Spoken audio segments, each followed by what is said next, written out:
Welcome back, ladies and gentlemen, to our continuing coverage of the 2014 All-Star event from Le Zenith, Paris, France. We've just seen some footage of OMG and Fnatic getting themselves set up. They are moving over to the stage to clean up the mess from the Earth mode battle, and they will be doing battle in the first invitational match. But first, let's take a quick look at the teams and how they got here. I want to start with the Taipei Assassins. They've consistently been one of the best teams from the Southeast Asian region. They won the Season 2 World Championship, were unable to qualify for Season 3. And since then, however, some roster shakeups have gotten the team back on track with a win in their regional playoffs to qualify for All-Star and a 10-0 record coming into the All-Star event. Freak, what's your take on TPA? So TPA, the first two things to talk about are the remaining player from the Season 2 World Champions, the AD carry BB. He's amazing. He'll carry games by himself a lot of the time. The other guy to talk about is Wins. Their new jungler, they added him less than a month ago. But they brought him over from Taipei Snipers, and they're going to hope that he does a really good job here.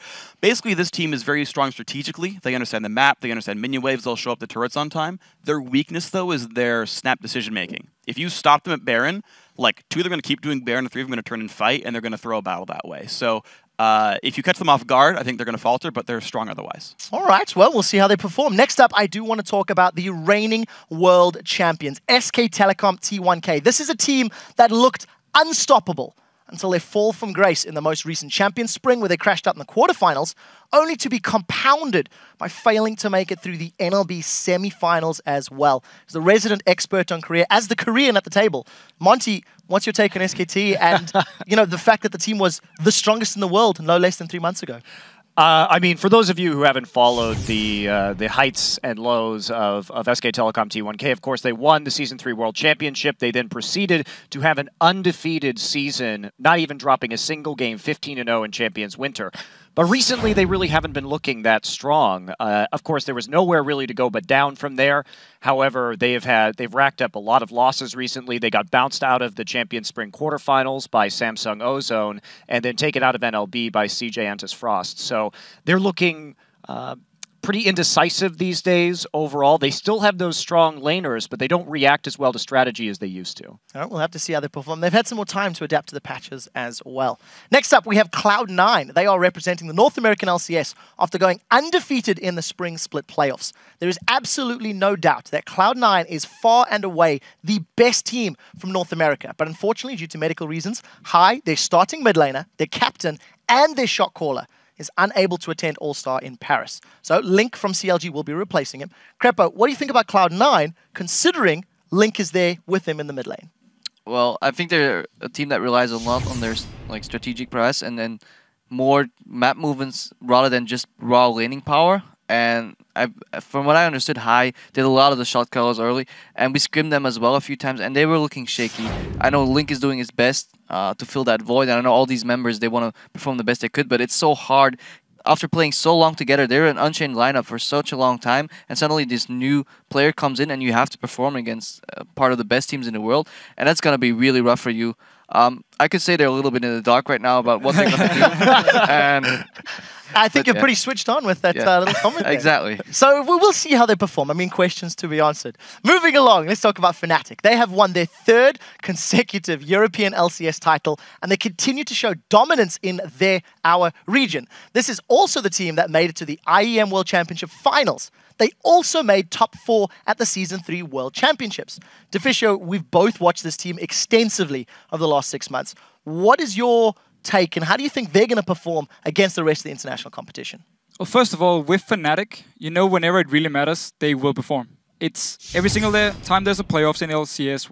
IEM, for instance, they came in, they've lost a lot of games in a row in the LCS, and yet they managed to get to the final. So we know they will come in here and should be able to perform. I mean, that's what Fnatic does. And there are 4 members who won the Season 1 World Championship all the way back in DreamHack. Season 1 is a long, long time ago, and they managed to get to the final here. So they are the team with the most experience, if you ask me, of all the teams in the world. And also means the nerves when they sit on the stage here shouldn't be an issue for them at least. And then when it comes to play style, when it comes to picks, they're probably one of the teams, if not the team here at the All-Stars, who plays their weirdest things. I mean, we don't exactly know what they're going to pull out. Source can play everything in the top lane. Not Yorick. Yes, He could play Yorick. He could play Please no. Yorick. That's the thing here. We never know what they're going to bring out, and they might be able to catch a team like SKT off guard. Yeah, just as an aside, only team with 2 French players as well, so home True. crowd advantage definitely sitting with them. Finally, we do have to talk about the men in black from China, OMG, as the most dominant team in the LPL, who secured a 25-3 record in the spring split, and drawing from their experience at the Season 3 Worlds. There is a fair bit of hype around OMG for All-Star.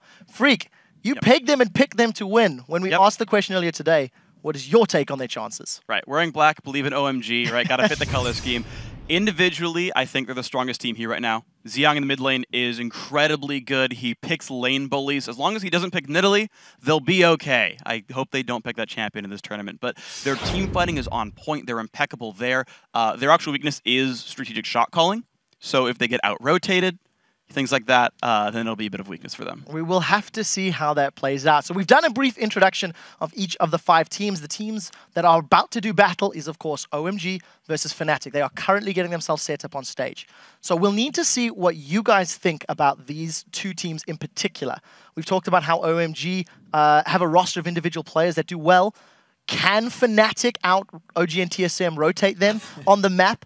Let's start with Monty. What's your take on these 2 teams, and who do you give the edge to? I mean, I think when I take a look at these teams, they have a lot of the same strengths and weaknesses. You've got a lot of players who like to play bully laners. You have a strong laning phase that has very middling strategic play afterwards on the map. But I think that coming in here, OMG is a little bit stronger in terms of their laners, so I have to give them that advantage.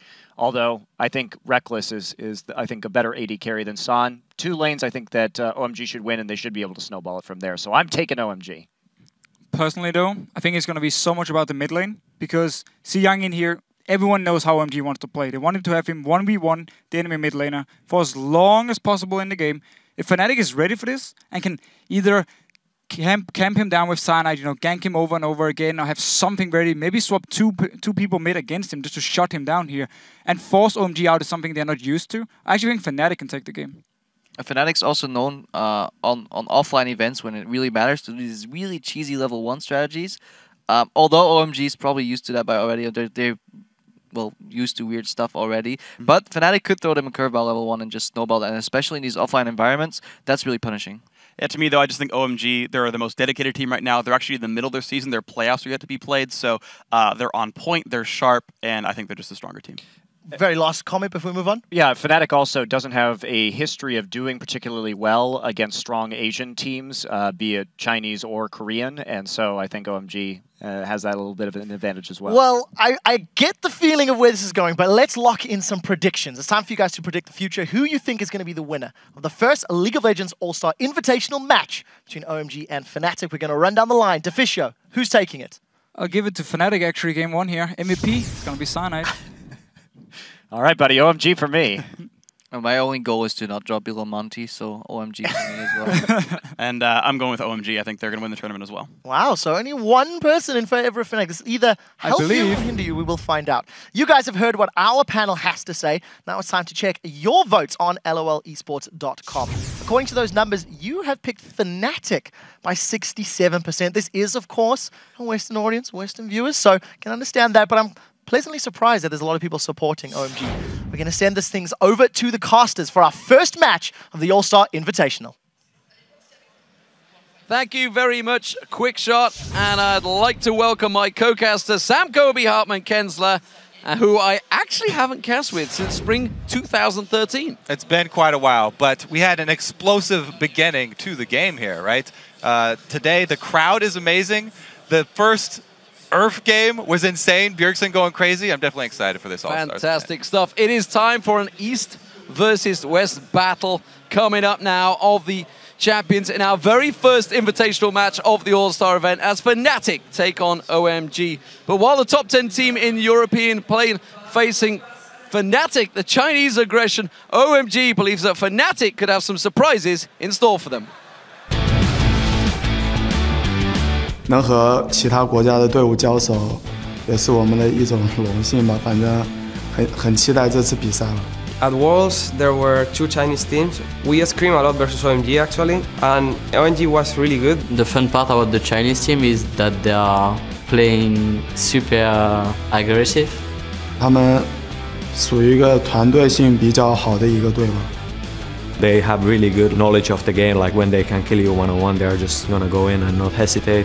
I think the way to play against OMG is face aggression with aggression, rather than just falling back and letting them use all the pressure they have from their own playstyle. So I'm kind of sure that they don't expect EU teams or any teams to face aggression with aggression. 有一些出其不意吧，很敢打吧，会让我们有一些想不到的东西。So it's gonna be a fun game for sure. Both parts are gonna go super YOLO.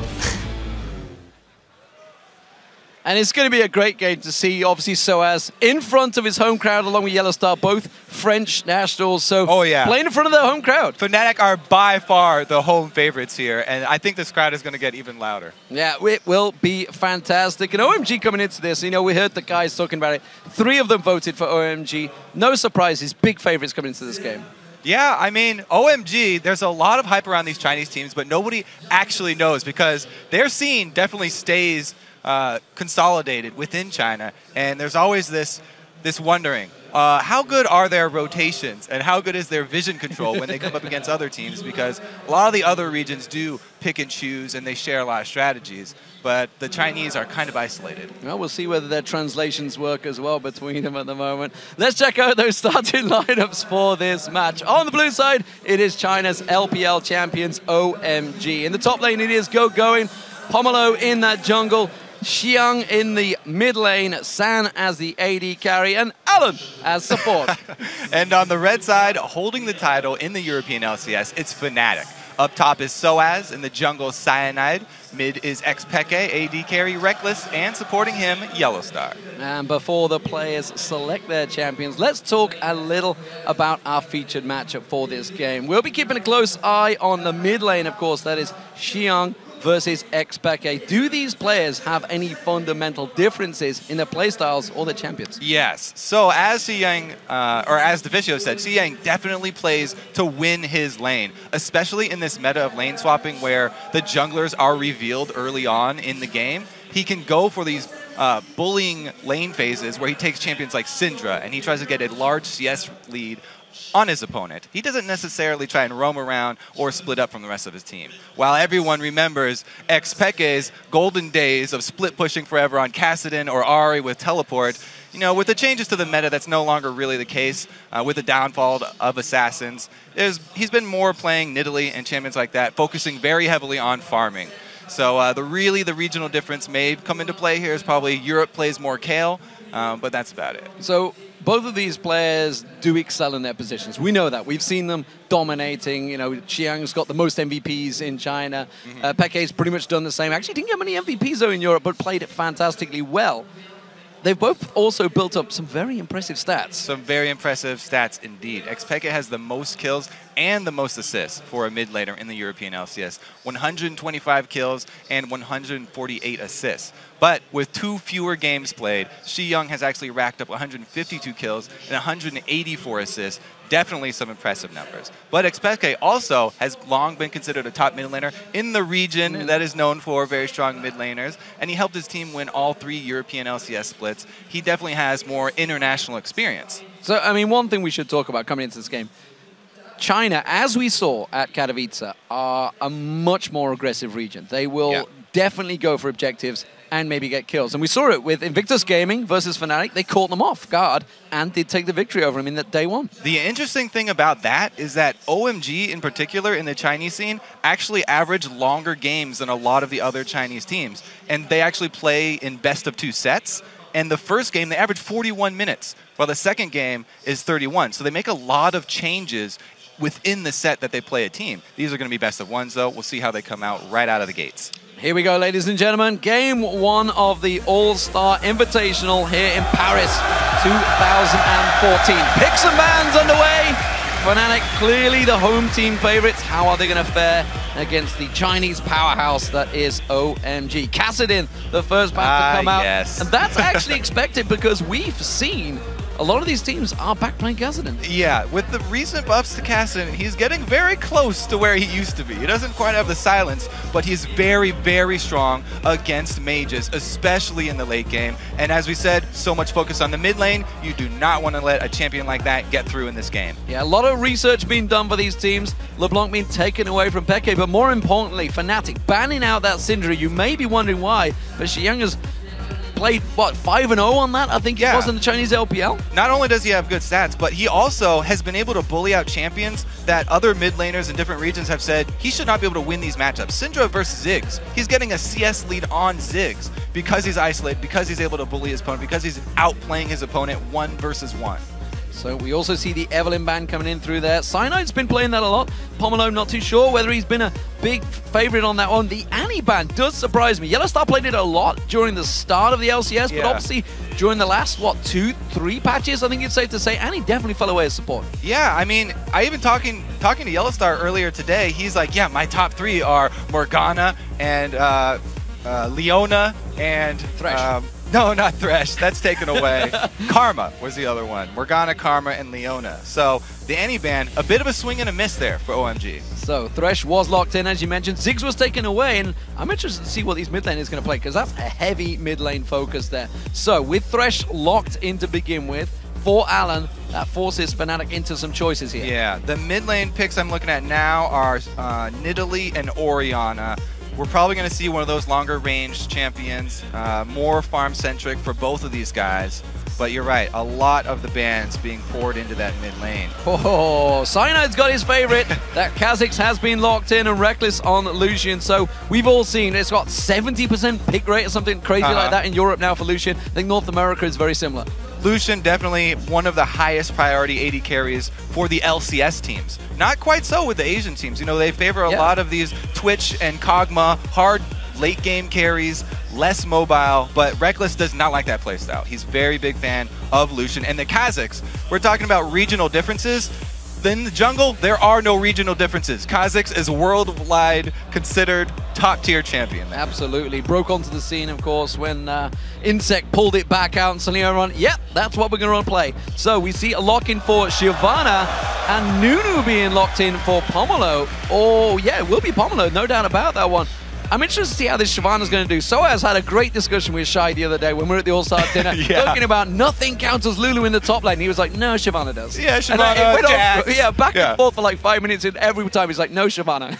And we still may see that Lulu from Soaz. So we'll have to see him if he can back up those words. But yeah, Shyvana and Nunu being locked in at the same time, that one's really interesting. The Nunu has definitely not made its way over to the LCS. Talking about regional difference here, this is definitely one of them. Used a lot in Korea, more control-oriented, and goes really well with those pick teams because he has a lot of disengage.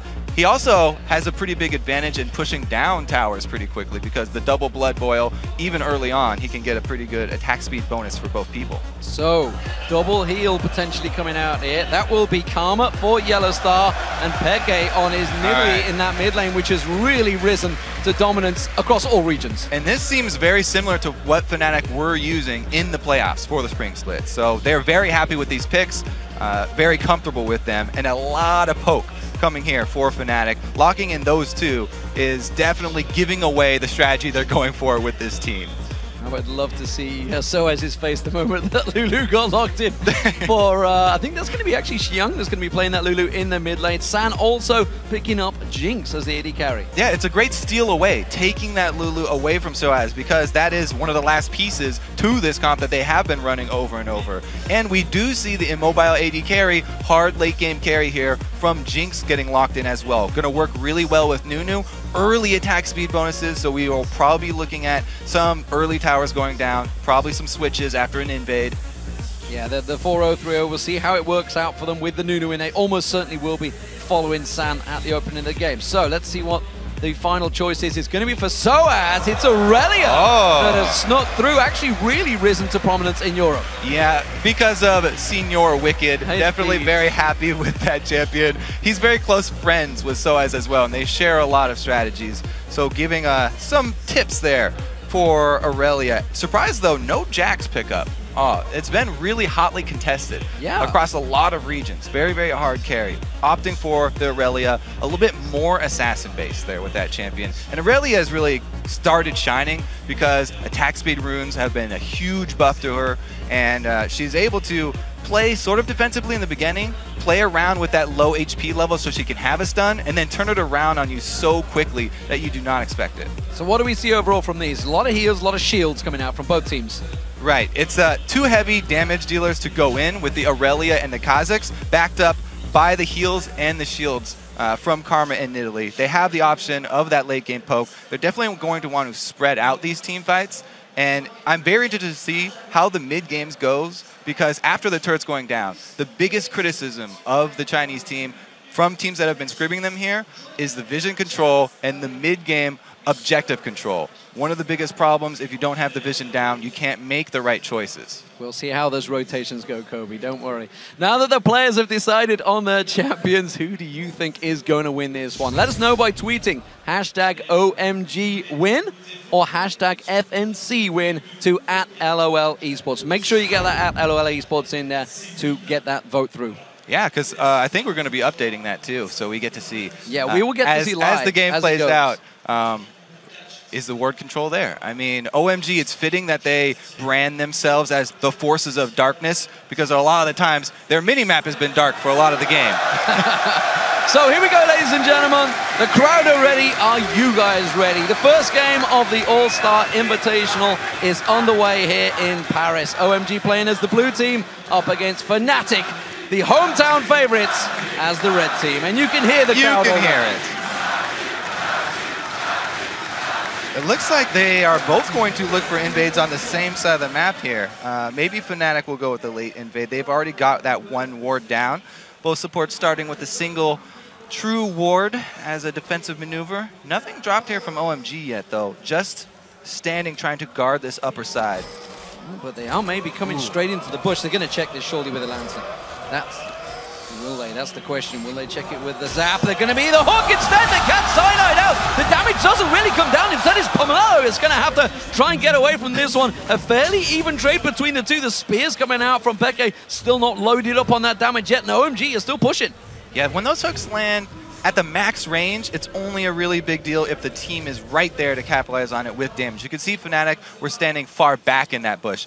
Pretty much everybody blind throws skill shots at that bush when they're coming in, so you know, don't stand in the tip of it. It's actually safer to stand out in the open than to stand in the tip of that bush. So, even trades. We saw a bunch of people back in from both teams. The ward was put down at red buff, though, so they have that vision. That's what they wanted. Yeah, they're going to see what route Cyanide is taking, and it looks like they are going to do the lane swap. Jinx heading up top here with Thresh, so that will probably be early shoving with the Nunu. It's a very good combination, and even though the top turret does have the champion reduction damage, they've got so much attack speed, I think they'll be fine with it. Kha'Zix is actually one of the junglers that is not very good at pushing down early turrets. So the invade coming in, Fnatic on top of a ward, so they know that it's here. They know that they're going through it, and you can see the pings also in that top tri-bush, actually, on top of Alan and San. So they are going to have that three-man up towards the top lane. You can see a double invade coming in as well from OMG. Yeah, the question here is, do you go for the two camp start after your buff and go for the very early second wave push and end up with a very fast pushing turret that's going to go down, or do they go for a little bit more experience and get double buffs? This time, it looks like OMG are going to look for the double buffs, whereas Fnatic are doing the one buff, two camps. Which does mean they should take that tower down early. You can see Cyanide, so as the buddy system, as they take down those golems, the wave comes in and they move onto that tower. That tower's going to go down very quickly. Meanwhile, you can see in the top half of the jungle, OMG have taken that red buff. Now they're going to have the four-man stack on the top. Yeah, so there's always trade-offs with the different strategies you have opening up like this, and that's one of the best parts about this opening of the game. Even though Fnatic are getting the early turret shoved down, you give up a little bit of experience by going for that second wave very fast push. Wow, we actually have a recall here for Shyvana. Is he going to actually use the teleport up top, or is he going to try and stall out this bottom push? Pomelo's gone back as well. They're actually sticking around in that top lane. Meanwhile, Fnatic are pushing. Yeah. I'm not sure they can hold this. I mean, they don't have a lot of wave clear, those two. And it looks like Fnatic, if they want to stay, they can definitely have the upper hand here and gain some early gold advantage. Check out that mid lane. Soaz is actually sneaking around the mid lane and towards the back side of Xiong, and she's going to see whether he can get around there. OMG have held off. Xiong, of course, going to be very speedy as Lulu, very easy to get away. And so the thing is, ganking for an early Nidalee, not usually going to be that really explosive. She doesn't have anything to set you up for a gank, and it would basically just have to be a very high damage spear that she can add to it. Lulu, extremely fast. Teleport coming in, Soaz defending off successfully on the top wave. It only took half the damage, that turret, so they really didn't get too much of a dent on it. But you can see that OMG are putting a lot of emphasis on this Jinx, leaving her up here for solo experience. Alan actually waiting in the bush. He's not even trying to soak up the dual experience, and he's going to be recalling, leaving Soaz level 2 to level 4. You can see Reckless sticking around with Cyanide as well. Doesn't want to go down that way. Pushed heavily. Good death sentence landed on towards Soaz, along with that Flay, and Alan completely out of tower range. Very well played there. Deciding to cancel the recall and stick around. Good Flay rewarded with damage. Now the bottom wave is actually going to be pushing out very, very slowly for OMG. So that's good news for Fnatic, and Reckless, as he goes down to also get solo experience for the AD carry, will not have to go too deep in enemy territory, which is crucial because they do not have ward coverage at this stage of the game. Ping warning's coming in. Soaz actually on his own in 3v1, but now Cyanide is going to join them here. Here comes Pomelo. You can see Soaz. He's quite happy to stick around. He's going to get caught by the death sentence and the exhaust, but flashes away. Alan taking a lot of damage from the turret there. Cyanide may try and pounce on that one. Instead, again, successful defense coming out. They still have a blood boil for Jinx, though. He actually put it on Thresh this time, trying to get him move speed maybe to get out of danger. But they have so much attack speed, they can still take down the turret, and Soaz is going to get the stun on Pomelo. Pomelo taking damage. There is the first blood. Alan may pay the price. Cyanide gets one. He gets two. It's a double for Cyanide, and the double buff working wonders. The OMG Chinese tower diving mentality is still there. Cyanide double buffs. What are you doing, Sai? Oh, he flashes the jumpers, but he doesn't quite get the unseen blood. He jumps on towards him, takes the tower damage, a little too much. Now he's going to try and turn it around. Has to back out, can't tower dive. He's still only level 5. Very risky tower dive from OMG. We talked about it in the early game because Soaz was going to be able to use his low health to surprise people and get the stun. So Cyanide actually was able to help him out too. Another failed gank here for mid lane. Yeah, get a little excited, but it's just a Karma coming in from behind. And again, it's a Nidalee lane, so we're not going to have that explosive mid lane gank. It's a good start for Fnatic though in the opening game. It's all about nerves, really, settling those nerves, and when the crowd is so far behind you, I'm not too sure if they realize just how heavy you would behind them. It's 50-50 split for Ice and Fire, but that game's already passed, so we don't really worry about that one, because it is all about Fnatic right now in the lead over OMG. Yeah, the crowd is behind them, and they are also playing very, very friendly game here. Cyanide was taking shots for Soaz, trying to block skill shots for him under the turret, keep him alive as long as possible, and it definitely paid off for him. Now the story of the game is going to be, what can this Fed Kazakhs do? Cyanide was highlighted. We'll have to see where he moves next because he's trying to go help Soaz out. He's still under pressure here. Soaz caught out by the death sensors once again and the Flay, but he is hanging on by the skin of his teeth to that turret. I don't think it's going to last any longer. Blood boil down on Sand. There is finally that top turret going down for OMG. They invested a lot of time. It took them 7 minutes to get that down. And it cost them a level 6 Kazakhs here versus a level 4 Nunu. This is the big discrepancy. Fnatic need to work around a very fed jungler. Go in on that red buff, so he's going to be clearing that one out. We'll see whether he heads on down, of course. This is the top laner taking away that red buff because Pomelo's looking at stealing away the red buff. Actually, they're jumping on Sand. He does take the lantern to get out of that one. A good gank attempt from Fnatic, though. Thank goodness they do have that Thresh to go with the immobile AD carry, because that would have been another kill for Cyanide, and he's already getting out of control. Early Lizard Elder completed increases his gold income so dramatically.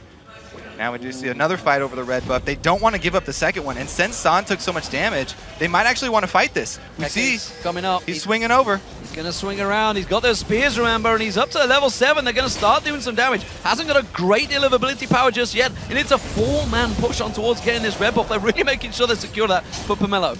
He really needed that too. You could see he got level 5 off that. The levels of the buff carrying jungle camps update automatically, so you get bonus experience if you are under leveled, and that right there just got him a whole bunch catching up to Cyanide. You can see the crowd. Home favorites are also your guys' favorites watching at home. 77% of you. No surprises there, of course. Pretty much everyone watching is an LCS viewer, so they will go with the team they know. OMG, of course, the big Chinese favorites. That spear not going to quite land on Shi Young there. They are putting some pressure on this mid turret, though. They're working it down. Right. This was our featured matchup. There was so much action going up top lane that we haven't even been paying attention here. Pekka's been getting a couple of ganks, and the ganks are not going to cause Saiyang to worry about his life. However, they did relieve some pressure. And Nidalee actually being up in CS is ridiculous against Lulu because Lulu can shove her in early. Now that Pekka has hit that point, he's level 6. He's much more comfortable dealing with this Lulu in the mid lane. The wards go down and the crowd goes wild about it. Blue buff spawning, Cyanide's on it. Pekka definitely wants this one, but you can see OMG investing a lot of time in this one, moving everybody around here. Alan actually caught between Pekka though. Not too sure. Cyanide has a smite up and he can steal. Oh! That's going to be locked down, and that's actually pretty serious. Cyanide getting caught out there. Pomelo taking away both the red and the blue buff from Fnatic's jungle now. Like to see Nunu making use of the kit to counter jungle. A lot of times we've seen that falling off, but Pomelo is doing a great job, and they also are controlling the dragon after the blue steal. Because of the deep wards that they have, they see Fnatic back off, and they take another objective for themselves. And they were so confident that that was already secured, going teleported before they even took that dragon up to that top lane to prevent Soaz from pushing on that tower. So OMG step themselves close to leading now in gold. It's very much even between the two, but of course, with that dragon down, you got to feel OMG starting to swing this game in their favor. They are. Fnatic still have the mobility advantage. They're definitely going to want to spread this one out, and they haven't really been able to use Cyanide. Even though he did get that fed, they were getting more counter jungled, and OMG want to take down the last outer turret so that they can actually continue the counter jungling. May well do it. That death sentence doesn't land, but the tower will go down.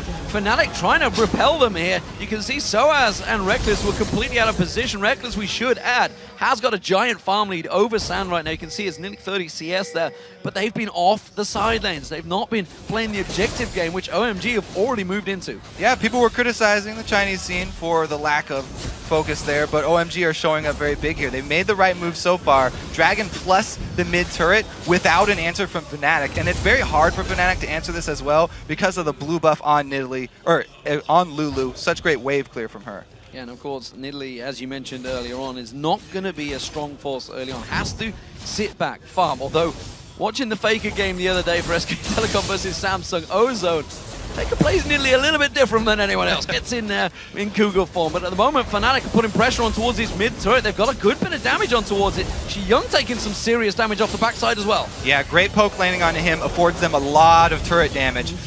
That 2 skill shots hitting, Yellow Star and Peke both find home, and they're rewarded with the turret.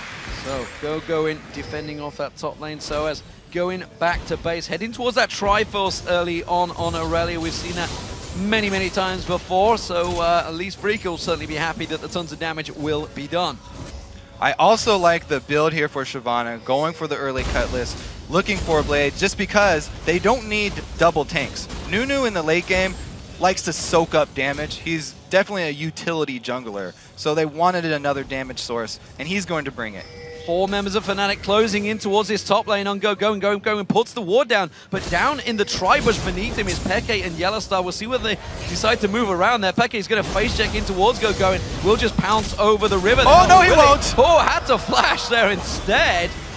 He won't be happy with that. That's a cooldown. He failed the jump to just juke going. It was all planned. Yellowstar, no matter on this one. They're actually landing the inner flame. Xiang's going to be the focus here. Soaz dives in towards him, gets the stun down, has to use the wild growth to save himself. Absolute zero coming out from Pomelo, and they will save themselves. That was a close encounter, but nobody going down. Great zoning there from Pomelo, using the absolute zero to stop that aggression because Fnatic really need to catch someone.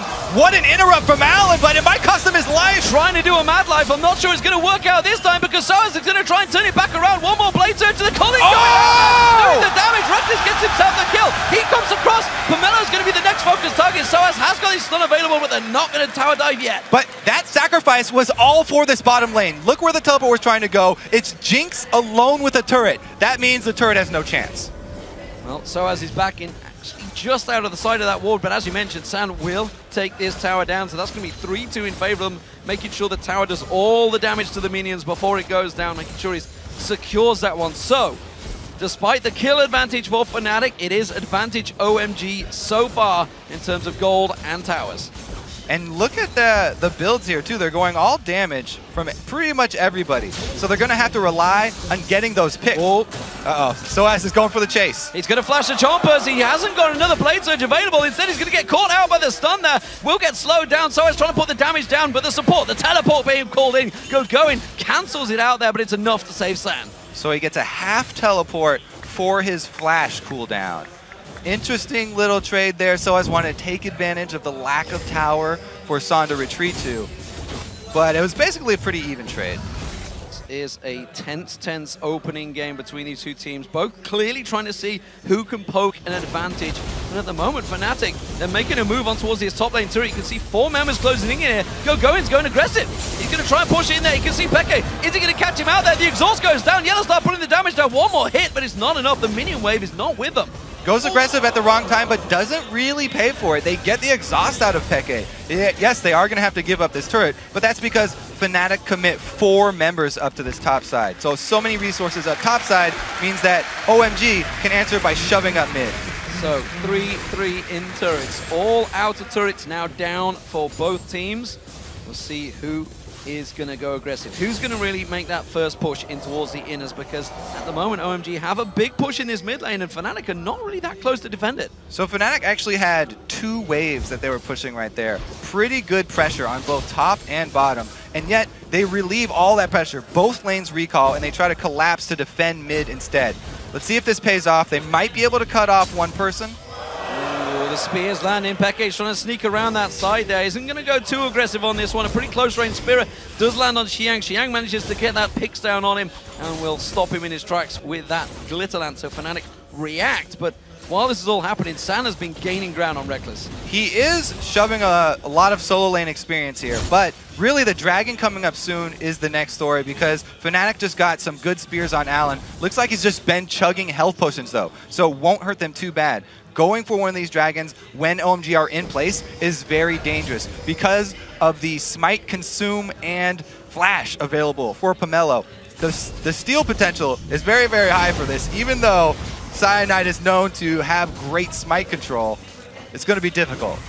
Exhaust is down for Yellowstar. That's really the only summoner spell from their side. Soaz getting hooked in. He's not too worried about that, but he's going to get caught out. A lot of damage come down. Absolutely zero. They still don't quite take Soaz down. One more hit. There it is. San manages to get one down. They're going to choose on towards it. Super Mega Death Rocket already used, so he can't be finishing off on Reckless. Peke getting chased down. Pounces away from that death sentence of Allen. He's not going to be able to close the ground. Going, trying to catch in towards there, but that was a good fight for OMG. Yeah, they're the ones that want to take these team fights around Dragon. They've got the Shyvana. They have the mid-game tank here. Fnatic are the poke-heavy team. They need to land spears. They have to land empowered karma Qs before the fight starts. If they get engaged on like that, the death sentence, that's going to mean a big win for OMG, rewarded with another dragon, and their global gold goes up again. Gold advantage, as you say, in OMG's favor now. The blue buff was stolen away last time. Pomelo taking a spear to the face, but the rest of OMG are here to defend, and Peke really is going to need that. That's a big spear on Pomelo.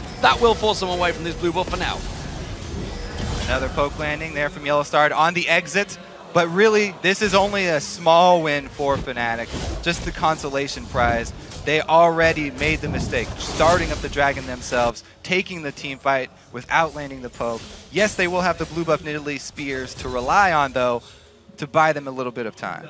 So, Soaz will return to the top lane, needs to get some of that farm going, get that Aurelia build stacking out, because at the moment he's kind of half-heartedly between everything, whereas Goin already with that Ninja Tabi, that Giant's Belt, and as he mentioned, that build toward a Cutlass building up towards that Blade of the Rune King.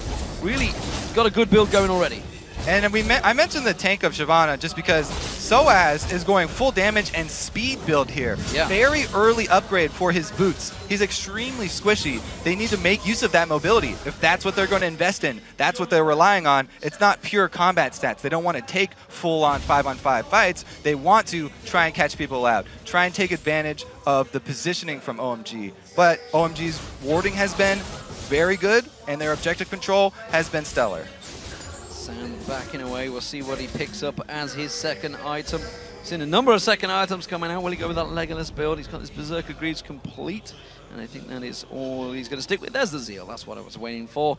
So he's going for the Zeal in there. Reckless, of course, a little bit behind, despite the fact getting that CS advantage. Has yet to go back and buy. Red buff is where the focus another is. hook. Death Sentence land. Cyanide not going to get drawn in, but with Xiang coming in to help out, Yellowstar's getting picked out. He's going to get forced away. Soa's getting drawn into this fight. Everything being fought for these buffs so far. Fnatic are calling over Reckless as well. They don't want to give this one up. Spear caught in. Soaz did get the reset on the Blaze Surge, but you can see the absolute zero gets knocked back into it. Soaz taken so low. He's got next to no health stats here, and he's going to get caught out by the rest of OMG. There's going to be the final kill. Allen's going to flash away as well to safety. Cyanide now caught out, trying to use that stealth, trying to pounce away. Wild Growth is going to bounce him back in the air. They keep him at bay just a little bit there. There's the Colin doing well. Sand taken so low. The spear not enough though. Beckett's going to chase. The inner flame lands from Yellowstar. The spear does manage to find his target. Sand goes down. Beckett closing in. Allen now caught out. It's a double for Beckett. And Pamella's out of mana. Here's the speed from Fnatic. They're able to chase. Great job there from Yellowstar, keeping the steam boosted up. And can they get any more? This is way too early for Baron, but they've got 2 kills. They have control of the map. It's just a sad story for them because the waves are not pushed up. The biggest thing they can get is this blue buff. But I think we're starting to see the turning tides.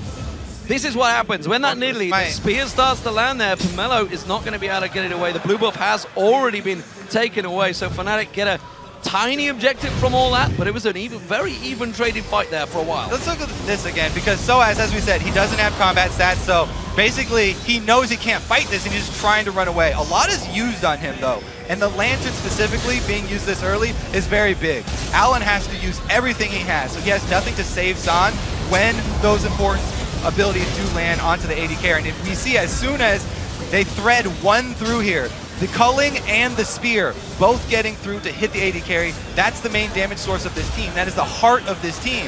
When he gets this low, they have to start running away, but they're frantically running away. Peke again showing his marksmanship there, threading the needle twice in a row, saving his team's red side jungle.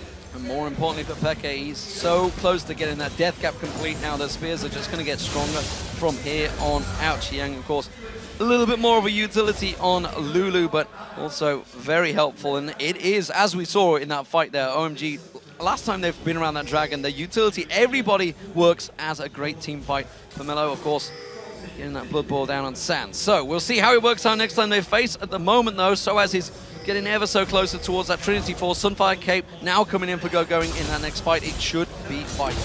Oh, another hook onto Peke! Oh, Peke in trouble. I'm not sure he's going to get out of this time. Absolutely exploded by the Super Mega Death Rocket of Sand. Allen is coming up huge for OMG here. Turns this completely around. Peke was the biggest thing keeping Fnatic in this game, throwing out those spears mid-game, and now he's not going to be up for this turret. Allen basically just got them this turret by himself. You know, you think back to Royal Gaming, they actually really lost out in the lane phase back in their World Championships. At the moment, they're getting picked off, which is something Fnatic do so well. They are being beaten in their own game right now, getting caught out in those lanes. Soaz again, he's having to stay in that top lane for so long to keep that farm going. They are doing the right things, though. They're defensively warding their own jungle. Another hook! Another hook. This time, they're not going to grasp on it. You can see Cyanide was out there. The Flay actually misses, forces the lead there. But coming straight in, going with the Wild Growth, bounces them all. And yeah, Yellowstar taking so low. Absolutely zero pops out, and it's another kill for OMG. They get another hook. They get another kill. Great flank from Going as well. They were going to escape with that one, but he gets into position for the Lulu ultimate, enough to get a kill. And that's going to award them another blue buff, 18 seconds till Dragon. If they could also take the Dragon, this is very fortunate timing for OMG. A lot of ultimates used in that last fight, though. We need to remember that. We saw the Wild Growth being pumped out, as well as the Absolute Zero. Super Mega Death Rocket is available, and OMG, look at Allen with those Death Sentence. Oh, so close to catching Peke once again here. Teleport is not available for Soaz either, so he has to make tracks, and you can see him already heading down to Dragon now. Yeah, even though Peke and Cyanide are there, they have a very, very dangerous time even trying to get close to this. Should probably just back off. They can't risk another one of these hooks turning into an extra kill. It's a big dragon. It's gone down got already. The hook again. Yellowstar caught out. No teleport, no flash this time around. He's going to get caught out. It's another super mega death rocket finish from Sam. I mean, you gotta reward Alan there. He almost died for that one, and he's getting hook after hook after hook. Complete control here from OMG now. Definitely showing that Thresh needs to be a ban potentially against him in future games. Of course, this is the opening game, so this is where everybody else will be watching because everybody plays everybody in this matchup. It is a full round robin. Everybody will take in all the research notes from this matchup. Yeah, speaking of everybody playing everybody, Alan himself was a jungler as well. Yeah. He plays multiple Formerly roles. Loveland, of course. Everybody should know at that. World. So he plays multiple roles at the highest level, and it's great to see him back on support, still at home. I mean, both these guys actually prefer jungle, him and Pomelo, but the switch has actually worked out pretty well for them. Peke getting caught out, and a lot of damage coming out from Xiong this time around, putting that picks down, keeping that little ants on him and slowing him down. He's also clearing out the wards there. Yellowstar got to be careful because he's been caught out by that death sentence a number of times. Triforce now completed by Soaz, but look at Go-Going. He's now got the Sunfire Cape and the Blade of the Rune King complete. Yeah, he's a beast right now. The tank difference right now with OMG and with Fnatic means everything. That's why the team fights, it's always Fnatic that have to do some kiting. They have to be able to get around some sort of wall or kite through the jungle here somewhere because they can't take a full-on 5-on-5 team fight. So let's look across the map and maybe take note. You know, we were talking about it at the start of the game, the vision that is available. You can see Fnatic, they're clearly just defending their base. They have got good vision in their own jungle though, yes. but OMG, all in Fnatic's jungle. You can see they're doing everything they possibly can to avoid getting picked off more. That's what they have to do. They just have to hope for them to actually get the jump on OMG. Hope that OMG get a little lazy in their moves and try and catch somebody off guard. Well, the red buff is again going to be the focus target. OMG making sure they starve every little resource from Fnatic. Cyanide not having anything. 4 vs 5! He gets pulled in there. You can see Alan, the death sentence flung out once again, and Cyanide gets hooked in. Flashes out, but it's not going to help out. That stealth is only going to last so long, and it's another kill for OMG. There's Fnatic, they cannot contest these, especially when they have the numbers going against them. Peke was all the way down bottom lane farming with Nidalee. There's no way that Cyanide can get anything in this red side jungle. The best he could hope for would be a Smite Steal to get away his own red buff, but they're just continuing to give away more kills. Peke bouncing just at the right time there. The Inner Flame also stopping Alan, but if that would have been Yellowstar taking that step closer, it would have been problems. Alan does eat a spear from Peke, but they're just trying to bait them in towards that Baron. And it's working. They have complete vision control over it. Fnatic, however, you could see how trepid they were around that bush. Peke, though, this time he gets caught again. Alan follows through, throws out the lantern, sand drawn in there. Peke doesn't have the flash available to him. He got caught on the wall, and the mid laner is down. That's going to be Baron. Another hook, another kill, and another objective. This time forcing. Okay, this is Fnatic's actually window to get back in. If they can miraculously steal this Baron, then they can turtle and hope to get back in the game. It's going to be so hard for Cyanide. Soaz risks it to get in there and try and get a ward in. You can see he's going to have to jump in, but he's against the smite. He goes for it! Goes in towards it, gets it! Oh my! Cyanide manages to steal it! That's what they needed. He pays the price with his life, but that was such an important smite steal from Cyanide. Cyanide comes up huge! No flash, so he has to use his jump to get in. There's no coming out. He knew this was a one-way ticket into the Baron pit, but it was successful. He got the Baron, and now is their time for stalling. They closed a little bit of the gold lead, and they also can rely on Nidalee Spears. If they defend, let the home team have their time. But yes, if they can defend, they can buy more time. They need to just play one team fight really well without having somebody get caught out early. I mean, they have the capabilities to split up, to kite this team. They just haven't been able to do it because somebody is always getting hooked right at the beginning. They don't have the guy that can go in and just take the damage in the first place. Sometimes it's Cyanide, but again, Yellowstar getting caught out. The spear does come out from Peke, catching Pomelo, but it gets gained. OMG, all about objective control, coming in, starving the resources, and it's the blue buff again they're coming on for. Pomelo taking yet more damage this time around. He will steal the blue buff again from Peke. Pretty big win for them. Even though Fnatic have the purple buff, blue buff is still crucial to their style. They need that on Peke. However, in the late game, it's not quite as big of a deal. He does have the Athenes to rely on, and it is going to be a bit slower of mid-game right now because they're just trying to catch up in gold. Well, we could talk about San because he's at 5-1-2 now, right now. That Super Mega Death Rocket being used to execute every single time somebody gets caught out. And Alan generally being the lead man, building towards that face of the mountain. And if you're going to play Jinx, this is the type of team that you want to play Jinx in because your front line has the advantage. You're constantly making Fnatic retreat and run away from you, so Jinx doesn't have to worry about getting dove. He's not in any pressure from Soaz, from Cyanide, who are the ones who are going to be trying to dive in on him. He's always on the offensive here. And even if he does get a little bit too far forward, he's always got Alan to rely on for the Thresh Lantern. With the Dragon up in 12 seconds, Fnatic are trying to get themselves in position. We saw Soaz considered backing off there, but he sees Go going here. He's going to stick around, see if he can shove the wave a little bit longer. Dragon is now up, and Fnatic actually in position to try and start this one. Going does have his teleport though, so this is very dangerous. There are deep wards. He could teleport behind and flank them. He's going to see whether he comes in. There he is. He's coming in towards the bush just off the side. Does not get in. That you can see the Dragon taken solo. Cyanide tries to get in. Can't smite it out this time. Going pounces on towards him. Cyanide fancies this fight, but the rest of his team are peeling off there. They're trying to poke the Culling coming out. This is a good turnaround. The execute from San lands. Reckless gets pinned down by Xiang, and the rest of Fnatic, they have to back away again. Peke's in middle ground. Where's he going to get caught out? He's behind enemy lines. Will San check out that bush? Yes, he will. Peke's made a miraculous escape before, but look at that damage from San. He's trying to pounce. He's got the help from Yellowstar. Soaz comes around there. They do manage to land the inner flame, and now Pomelo might be focused in the target. No, he's going to get away. Fnatic have to back away. The rest of OMG are responding. Talked about how offensively San's playing, but it looks like Fnatic are not out of the woods. Lulu coming down from top as well. They're going to try and cut him. Going comes around the side. Yellowstar slowed down. Here comes Yang. Will manage to catch on. Yellowstar taken so low. He's going to be the one to drop. Soaz is next. That's going to be a second for San again on a killing spree here. One more shot. He's just massacring Fnatic right now. 8-1-4 for the AD carry. Another amazing collapse from OMG.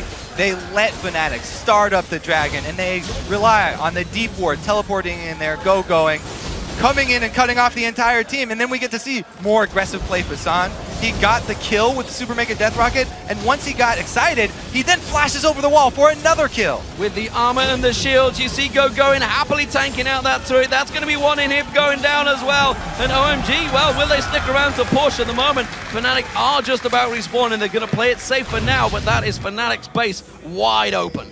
So this is the hide and go seek here from Peke. He waits in long enough for the rest of his team to come down, so he will escape for a little bit. But Fnatic trying to aggress on these two members is a little bit too much. They do see going. So they see Shyvana. At this point, they're trying to retreat, but they also do not have wards deep enough to see Lulu cutting them off. And that's really going to be the end of the story for them, because Lulu coming in with the ultimate is enough CC, and it actually costs Fnatic 2 more members of their lives to get Peke out of there. And he doesn't even get out. Yeah, the get excite comes out for San, speeds in through there. And now he is an absolute beast. Phantom Dance, Infinity Edge, and Bloodthirst are all completed. Doesn't need to go for the armor, really, the last Whisper yet, because there's no armor really built up. Finally, we're starting to see Cyanide and Soaz stacking out some of that armor. They're starting to build some of those items, but it's a little bit too late at 32 minutes. Yeah, we're seeing why. Fnatic, they built all offensively.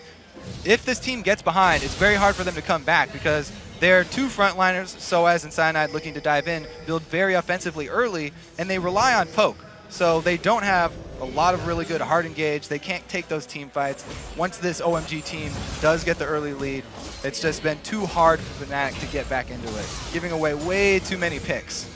So 10,000 gold lead almost built up now for OMG. The Baron up in just a minute's time, but not really being the focus by OMG. They are all about the objectives. You can see now they have those 6 turrets down. The super minions will be pushing that bottom wave. And the mid lane now seems to be the focus for going, at least as the rest of the team gather to once again steal that blue buff away from Fnatic. All right, they're going to go aggressive here on going, but he's the main tank, as we talked about. He got a good start, and he's never looked back. After the early Cutlass went into some tank stats, and he's even been able to finish his Blade of the Ruined King. So even though Reckless on Lucian, more mobile than Jinx, has a ridiculously hard time of staying alive. Fnatic are grouping, they're keeping defensive formation in this middle. This is where they suspect the pressure's going to come in from OMG. But you can see San, he's actually taking the blue buff of his own. So San with the double stacks, level 17 as well. You can see the level advantage that OMG have built up over Fnatic. It's generally 2 levels per player over Fnatic right now. That's a big problem. It's a huge problem. They cannot, again, get through the zoning of a full tank Nunu and this beastly Shyvana with how far Soaz and Cyanide are behind.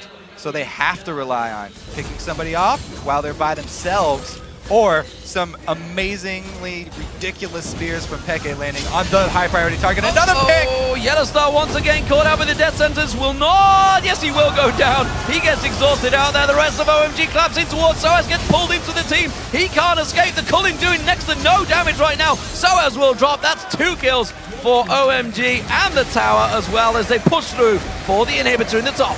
And Allen taking one of those kills, well deserved this one. Ridiculous death sentences all game long. Second inhibitor going to go down. This might even be the end of the game. I mean, you got to say 100% kill participation from Allen so far. 16 kills in the entire game, a 1-3-15 result. Allen has really stepped it up as the support. Because he's the one getting all the catches. He's starting off all of these fights. Fantastic performance. OMG back off again. Second inhibitor is now down. Baron is up as everybody passes over that wall. This is the catch once again. All right, Yellowstar had his speed boost, but he was just walking back and forth in the bush. And another good hook, another good kill. Actually, they flashed over even further, hooking Soaz through the box so they secure not 1, but 2 there for Allen.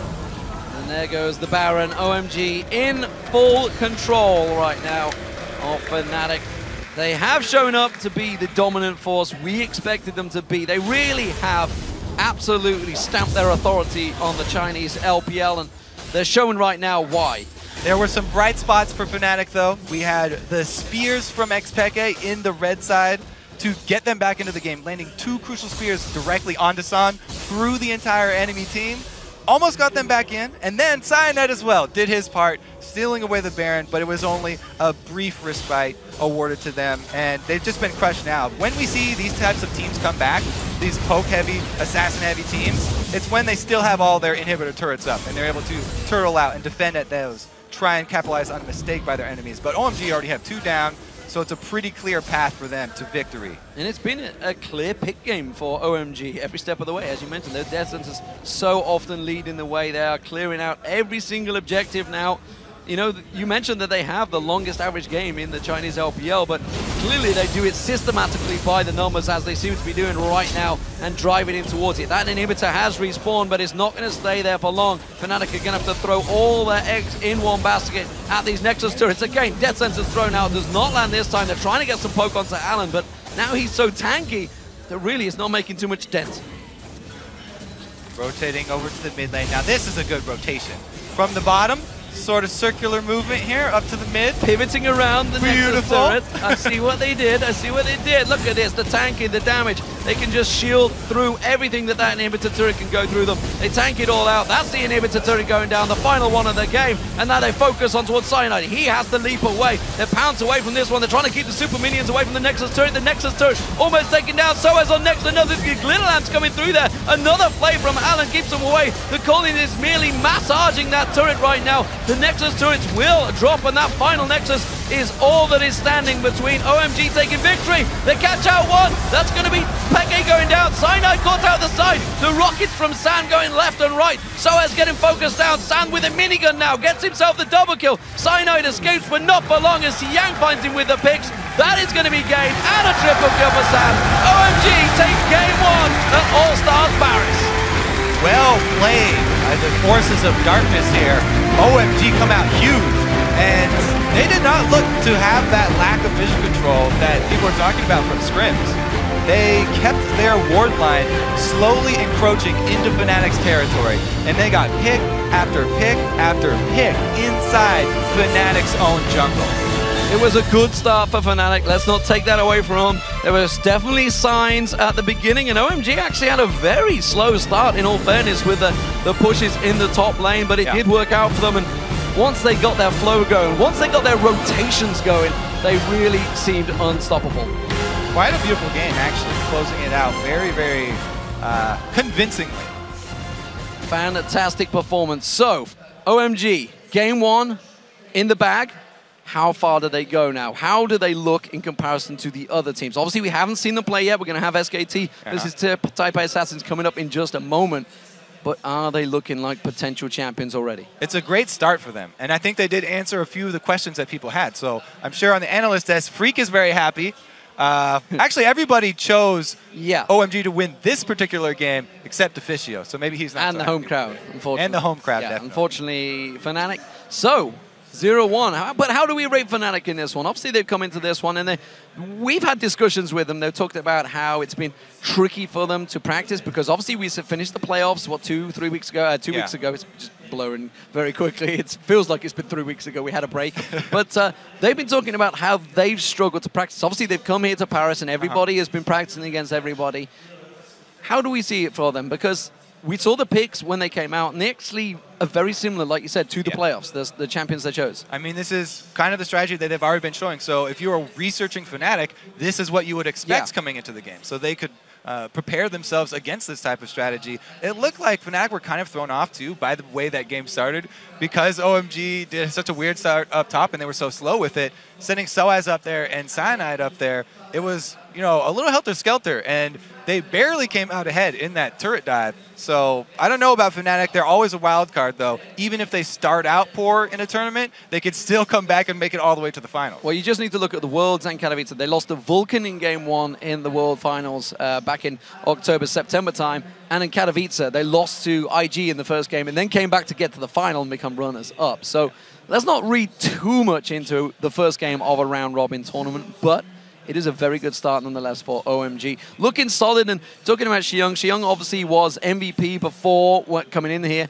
3-0-12 in this one, going in the top lane, 4-0-13. These are incredible stats, and we've talked about Alan pretty much all game, but we didn't talk about San alongside him too much other than when he was picking up the double kills. 11-1-6 for San. It's because he's the workhorse of this team. He's the Jinx that's in back. Everyone else is making the aggressive moves, and he's the one putting out most of the damage for the team. So even though he's not on the front lines making the flashy plays, except down maybe by a Dragon, he was really the backbone of the team, and he did his job really well. And we should look at the jungle. Pomelo, of course, on the Nunu, actually went 1-1-17 as well. So he was involved in, what, 90% of the kills. Now, Nunus haven't been that successful every time we see them coming out. Of course, we've been seeing SK Telecom running it a number of times over in OGN. But Europe and North America don't really go with Nunu too much. I liked it in this one, not only for the counter jungling that he was able to pull off, but also because Fnatic have these squishy champions that are looking to dive in onto the Jinx, who's immobile. They've got a Kha'Zix and they've got an Aurelia. It's so hard. It's the most frustrating thing to try and dive through a Nunu in one of these team fighting competitions. And it worked out really well for them. They were never able to get to San. He was never under pressure until Peke had some miracle spears that he was threading through everybody. That was the only time they were able to kill San. That was the one and only team ramp. So looking back towards those Dragon fights, were Fnatic wrong to try and go for them? Clearly, so OMG maybe had the a big first advantage. one. Yeah, maybe the first one, it was a little bit iffy to start that one up, and then they got engaged on while they were not able to land any poke. So obviously they're going to lose that one. Well, it is now time to check in with Shox, who is standing by with Yellow Star from Fnatic for more about that match. Thank you very much, guys. Indeed, joined by Yellow Star here immediately. Crowd is, of course, very happy to see you. You guys, very first game of the tournament, and it was a tough one. Tell me a little bit about your strategy, what you wanted to pick, what they got, and how the early game went. Well, we studied them really well yesterday, but the main problem is they had a better setup to team fights, and we got kind of surprised. Even though we had an early advantage, we were 1 tower ahead. We had 2 kills, and it was really good for us, but we were kind of scared. I don't know what's going on, but we were kind of scared, and it's an unusual thing for us. It is quite unusual, yet in the beginning we saw Cyanide flashing in after he got that double kill, and then they were just in your guys' jungle all the time, and there wasn't really anything you could do either with warding. We expect them to play really aggressive, and we always had the vision on them, but as I said, like, if we don't get to poke them before we fight, then we will just lose straight, and that's what happened. Yeah, but they are, of course, a very strong team. What do you take of this? If you know, look, you have so many matches to come yet, of course. What do you take from this one? Well, they are one of the favorites of the tournament, and they play really well. So we'll just try to step up our game, and we'll just focus on the following games. So, as you mentioned it, following game, or one of the following games is versus Cloud9, and we all know how rival that is. How are you looking forward to that game? They're always good. Yeah, they're always good, but unfortunately, Hai couldn't come, so I hope it won't affect really much, but I know he's the captain, and I hope he gets better. So, yeah, I'm looking forward to play against them. Yeah, best wishes from all of us, of course, to Hai as well. After this game, if you know that you have so many more games to come and you see which other teams are in this tournament, it's very stacked. How high do you think you guys can end in the tournament? Sorry? How high do you think you guys can end in the tournament? Do you think you can still win it? I didn't get it. Do you think you can win the tournament? How strong do you think you guys are? As I said, like if we step up the game, if we pick better, then if we gain some confidence again, because we were kind of afraid this game, so I hope we can do it, and we will probably step up. Okay, Yellow Star, of course, I'm going to give you the chance to talk to the guys here. Est-ce que vous avez quelque chose à dire aux gens ici? Merci à tous d'être venus, vous êtes géniaux. Et si on gagne, la victoire ne sera pas que pour nous, mais aussi pour vous, parce que vous êtes juste géniaux et merci. He's saying it's fantastic that all these people are here. And this is, of course, not only for the players, but it's for all of the fans that we're putting on this show. Thank you very much, Yellow Star. Good luck in the rest of your games today. And now it's time to kick it back over to the gentleman at the analyst desk. Quick shot, take it away. Thank you very much, Sharks. And it's good hearing from the French players, of course, in the French crowd. Fnatic losing the first game of the All-Star Invitational. We were particularly excited and interested to see how the lane matchups, the lane swaps, the 4v0s, the 2v1s, the 3v, the laning was going to go.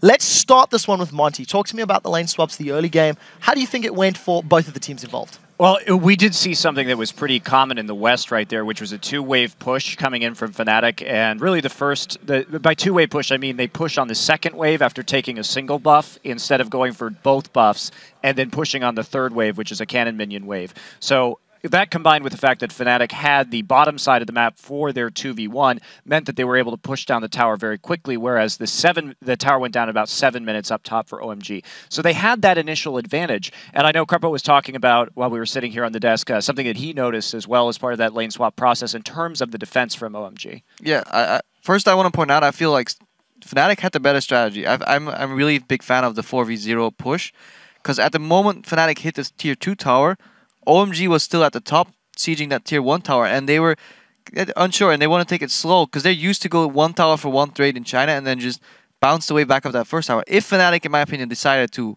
push down the second tower, they would have had a big advantage. Instead, they ended up sending their top laner back, and eventually he got poked down and he got dove. And that's actually another mistake that happened, but then on OMG side, and I think we even have a replay of that, so if you can get that on your screen real quick. We can point out, like, the initial mistake in the lane swaps, in my opinion, was on OMG side. Then Fnatic made a mistake not switching back. But now, in this situation, we have Soaz under the tower. Cyanide came to help him, a little late. But now OMG is going to look to dive. But in my opinion, they should just burst this tower down, then switch to Soaz. But they get really greedy. And if you see, Cyanide's playing really well here. He's just staying in front of Soaz, making sure no hook can connect. And if we roll the clip, yeah, they're trying to get him. Nice stun by Soaz. Hook misses.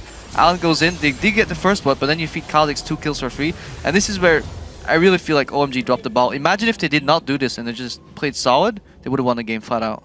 Well, they did win the game flat out, luckily. Flatter outer. Flat outerer, flat outerer. As the game progressed, Freak, talk to me about what your opinion was on OMG, because in my mind, they were playing very aggressive. They had a lot of rotations around the map, regardless of whether they were ahead or behind on gold. What was your take on their performance? So OMG played the way I think we expect OMG to play. They don't as much focus on turrets as they focus on ways to fight their opponents, right? They came with a team fight composition. They're obviously focused on Jinx getting ahead and getting massive, which is part of the reason they push slowly, as smart as that may be or not. But they look for ways to pick fights. And one of the big reasons you saw that was, like, Fnatic went for a really dumb Dragon attempt, right? And OMG just like shows up and kills them at it, right? Dragon number 1, back 10 minutes in, OMG says, we're better 5v5, we'll show up for Dragon. They're forcing team fights. Very quickly to interrupt, I'm sorry, but I did actually prepare some stats on this one. 5 out of 5 Dragons in this particular game. They secured 70 out of 74 Dragons in the LPL over 28 games. Yeah. Over 28 games, OMG had secured 70 out of 74 Dragons. That is an incredible stat, and it showed through they had complete control. Sorry to interrupt. Yeah, that's how OMG controls the map. It's not pulling in minion waves and going for an outer turret. It's, we'll just take every Dragon. Time and again, they take every single Dragon, right? And that's how they kind of push themselves forward. Now, when I said earlier in the pregame predictions, like I hope they don't pick Nidalee, is because they just go for Dragons regardless of if it's smart or not. And when they pick Nidalee, they need to poke first, but they don't do that. They'll just show up and start fighting. And if you give them champions that can go head first, like Lulu, Shyvana, they have that. Yeah, and speaking of not poking first, on the second Dragon of the game at about 16, 17 minutes, we did see, I think, Fnatic play contrary to what their comp was good at. If we take a look, and we look at Nidalee, Lucian, Aurelia, this is a comp that's, and Karma, this is a comp that's really set up for a large mid-game power spike. And the late game's not where you want to go. You also have great siege with the Nidalee Spears and the Lucian ult in the mid-game, but they chose to go for that second Dragon instead of just rushing down. If you're looking for a weakness in OMG, a team that is dedicated to taking these Dragons, go ahead and just rush their lanes and try and take their towers while they kind of mill around Dragon, and ward your flanks deep into the territory so you know if they're coming in on you from the sides. Yeah, to touch on that a little bit more, all the wave clear OMG really had was Lulu and then a rocket from Jinx. She pretty much had to build static shift if they wanted to go into the extended like wave clear scenario. But exactly like Monty said, go for the towers. And if you still want your Dragon so desperately, then push the tower and fall back into the area, clean the wards, and make them walk into the spears. Fnatic lost that fight because they desperately tried to get OMG's attention to walk them, but the OMG's like, well, we're close enough to just kill you, so we'll do that. So we've been talking quite a lot about this game. We've been discussing, you know, which team did well. We've been discussing the replays. We haven't heard from the only member of the analyst desk that voted for Fnatic. Condolences, buddy, but okay. What happened to your team? Well, personally, I think already in Champ Select, they lost it. They didn't straight up lose the game in Champ Select, but they didn't exactly help themselves. Against a team like OMG who loves to team fight, it's very risky to pick a poke comp, especially because once you actually fall behind, if you don't do anything in the mid game, like Monty pointed out, it's very, very hard to do anything. You can then argue, yeah, sure, poke comp makes you avoid the team fights. In that case, it can work. But because OMG took control of the map and because the lack of wards from Fnatic as well, when they were behind, they just could never do anything to get back in the game. And I think they need to fix up the Champ Select for the next game. OMG has shown some weaknesses, though, too. Like on the map, if Fnatic would have actually played their composition well, I think they could have opened up this game well enough to basically say, OMG, yeah, you want a team fight, but we'll never let you. We'll just poke you down every time. So I don't really agree with the fact that they lost it in Champ Select. Given the way they played it, I do agree that they lost it in Champ Select. If Fnatic had better strategy coming in, they could have picked this comp. However, they seem to rely a lot on lane power and still want to skirmish. Then I agree fully that they needed to pick more team fight composition. Soaz ran a little scared to me as well, I thought, you know. Freak, what do you think? Yeah, ultimately, I think you're right that Fnatic had a lot of hooks in that OMG kind of gave away. The one big thing to me, actually, is that you had this lane swap situation, meaning you've got a dedicated, isolated 1v1 in the mid lane between Peke and Xiang. And Peke won that. He outfarmed him in a as Nidalee, which you're never supposed to outfarm in 1v1 like ever in pretty much any matchup. And he did freaking great. So Peke is obviously on the up and up. Xiang, I want to see more from him. I just want to quickly add in, I'm going to take over the stats man role, I think, for this event. Talking about that, just to highlight some numbers, Peke managed to get 90 CS in the first 10 minutes of the game in comparison to the 74 of Xiang. That's Lulu versus Nidalee. At 20 minutes, however, the roles had evened out. Xiang was on 160 at the 20-minute mark to 159 of Peke. So I agree with you, the laning phase was great, especially in a matchup that you shouldn't have. But again, once Fnatic lost control, they really lost a grasp of this entire match. But another thing was also Reckless on Lucian. He actually got pretty far ahead in farm because he stayed in the solo lanes to farm, but he was very, very slow to actually move out and help. The first move off that goes over to OMG, he stays in the bottom lane to farm.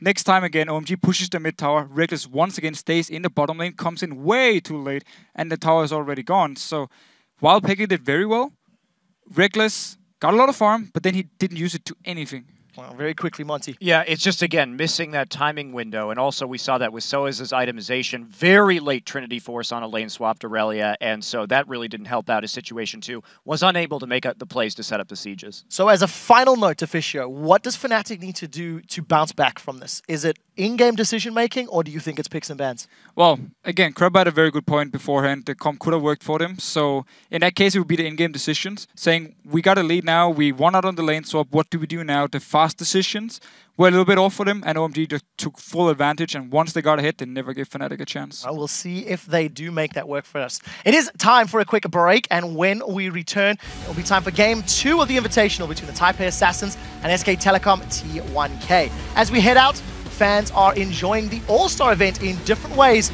and at diverse venues, as are LCS pros like Cloud9's High. As you can see here, High, we wish you a speedy recovery, get well soon. Let us know how you're watching All-Star Paris by tweeting your picks to @LOL Esports and use the hashtag All-Star. As you can see, TPA and SKT are watching these games in preparation for their match, and we'll be back with that face-off when we return in 3.5 minutes.